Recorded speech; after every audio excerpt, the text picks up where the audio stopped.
All right, so follow along as I read this article, A Lost Generation. Then I'll give you time after to read it on your own as well. All right, when World War I started, people cheered in the streets. Their enthusiasm was soon dampened by the reality of war. The disillusionment that followed the conflict shaped our modern world. You smug-faced crowds. In 1914, nationalist passions, imperial greed, and diplomatic complexities ignited the flames of the First World War. There were those who feared war, in particular some socialists, but in general, much of Europe strode confidently to a war that they believed would be short and easily won. Of course, that's what the other side thought too. In London, Paris, Berlin, and Vienna, confident crowds cheered for war in the August heat. The British newspaper, the Daily Mirror, featured the picture below on August 6, 1914. They reported that following the declaration of war on Germany, the British royal family were met with wild, enthusiastic cheers from a record crowd. In every European capital, governments and newspapers tried to rally the public to the cause of the war by calling on their loyalty to the king and queen, to the nation, and to their czar or emperor.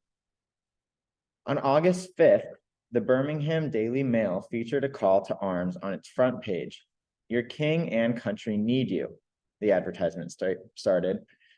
In this crisis, your country calls on all her young unmarried men to rally around the flag and enlist in the ranks of her army.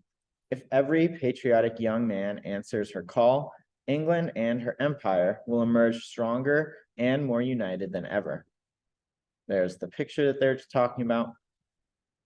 But the optimism that united people from some European nations and killing other people from other European nations soon collided with the realities of industrial war. Disillusionment, that feeling of disappointment when something turns out to be not nearly as good as you thought it was, set in. Soldiers who encountered the horrors of trench warfare and poison gas every day were especially disillusioned. Look again at the hopeful picture and quotes above. Then read these two poems, each written by young men who fought on the Western Front in France. You smug-faced crowds with kindling eye, who cheer when soldiers lads march by. Sneak home and pray you'll never know the hell where youth and laughter go. Siegfried Sassoon, 1918. And then the second poem, what passing bells for these who die as cattle, only the monstrous anger of the guns, only the strutting rifles' rapid rattle. But patter out their hasty horizons. No mockeries now for them, no prayers nor bells, nor any voice of mourning save the choirs, the shrill demented choirs of wailing shells, and bugles calling for them from sad shires. Wilfred Owen, 1917.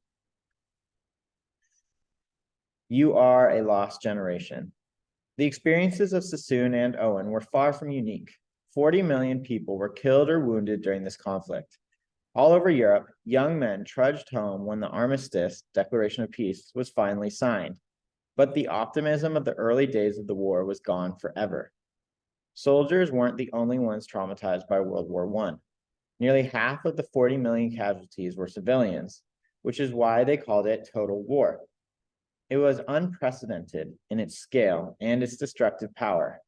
As communities tried to recover after the war, civilians and soldiers looked around at the destruction of their countries and at the places once occupied by friends and family killed in the fighting. One group of authors in particular gave voice to the disillusionment of those who came of age during the First World War. Their numbers included several American authors living in Paris. The poet and novelist Gertrude Stein is credited with giving them their name, the Lost Generation.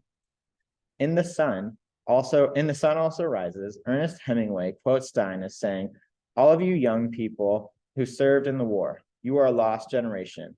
You have no respect for anything. You drink yourselves to death. Lost generation has a double meaning. While it refers specifically to the generation of writers and artists disillusioned after the war, it can also refer to the post-war generation more broadly. That generation found the cultural lessons they had learned in childhood irrelevant. They were lost in the modern world. But the term also refers to the large percentage of that generation that had been lost to the violence of war. J.R.R. Tolkien, who you probably know as the author of The Lord of the Rings, also fought in the war. It took a toll on the young man, and echoes of trauma appear in his writing. He later reflected that, by the end of the war, all but one of my close friends were dead. Experiences like this were common. Britain and Russia lost around 2% of their total population in the war. Germany, France, and Austria lost about 4%. Some nations, such as the Ottoman Empire, Serbia, and Romania, lost 9 to 15% of their pre-war populations. The cost of the war changed the mindset of many. Before the war, European culture embraced Enlightenment ideas of rationality and progress. After the war, writers and artists turned to new forms of expression that questioned a world that had allowed such conflict. The German historian Oswald Spengler wrote The Decline of the West. The psychologist Sigmund Freud wrote about the struggle within the human mind between ego and id, between the rational and irrational mind. F. Scott Fitzgerald critiqued the extravagance of the rich in The Great Gatsby. In many facets of life, people were challenging the received wisdom of earlier generations. Meanwhile, new styles of art and architecture rejected everything that people had depended on before July 1914. They rejected the notion of reason and wholesomeness, and instead embraced irony and the general irrationality of the world. These artistic movements, often grouped together under the title of modernism, were a reaction to the horrors of the conflict. Alien graves. Disillusion with the war was not confined to Europe.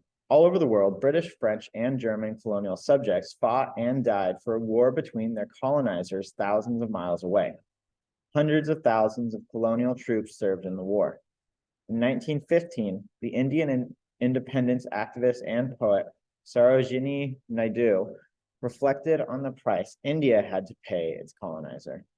Lo, I have flung to the east and west priceless treasures torn from my breast, and yielded the sons of my stricken womb to the drumbeats of duty, the sabers of doom. Gathered like pearls in their alien graves, silent they sleep by the Persian waves. Scattered like shells on Egyptian sand, they lie with pale brows and brave broken hands. They are strewn like blossoms mown down by chance on the blood-brown meadows of Flanders and France. All over the colonized world, new nationalist sentiments emerged in the wake of World War I. You've read about how imperialists justified their colonial control over people in Africa and Asia. They spoke about the white man's burden to take charge. They argued that they were bringing civilization and new technologies to the rest of the world. But during World War I, the colonized subjects of Europe's far-flung empires had watched as European civilization tore itself to shreds in a high-tech war. As Asian and African soldiers died alongside British and German troops, many colonized people wondered why they were fighting a European war. This disillusionment led many in Asia and Africa to adopt and adapt the European ideas about nationalism and begin their long march towards independence, a march that would not end until after another, even deadlier war had taken place. Rejecting the past. All over the world and in many aspects of life, people challenged and rejected old ideologies. They argued that the old ideologies of the Enlightenment, imperialism, and capitalism had sent the world into a devastating war. And for what? The Great War had been billed as the war to end all wars, but people looked around in 1918 and found that while it had ended plenty of lives, the war hadn't ended any of their problems. As artists and writers embraced new forms of art that highlighted the irrationality of life in a modern industrial world, many politicians sought to rebuild the world. Internationalism became popular in the 1920s as the League of Nations sought to preserve peace. International agreements, such as the Kellogg-Briand Pact, renounced war as an instrument of national policy. But, as we all know, these attempts failed to end conflict. Others also sought to overturn the global power order. In Russia, the Bolshevik Revolution overthrew the imperial czar and rejected the global capitalist economy. In Italy, many people grew disillusioned with the Versailles Peace Treaty. They had fought with the Allies, but the peace treaty failed to reward Italy with new territory. Japan had also fought with the Allied powers. They too felt betrayed. They resented that the Europeans did not treat them as equals and failed to embrace racial equality. In the defeated Germany, many Germans saw the peace terms as overly harsh and resented the victors. In Italy, Japan, and Germany, authoritarian leaders would later exploit these feelings of disillusionment to seize power. The First World War was a watershed moment. It killed millions and restructured global power. But for the people living through it, it was hard to see past what was lost. The lost lives, the lost sense of progress, and perhaps the worst effect of disillusionment, lost hope. People reacted to the disappointments of the modern world by rejecting aspects of society.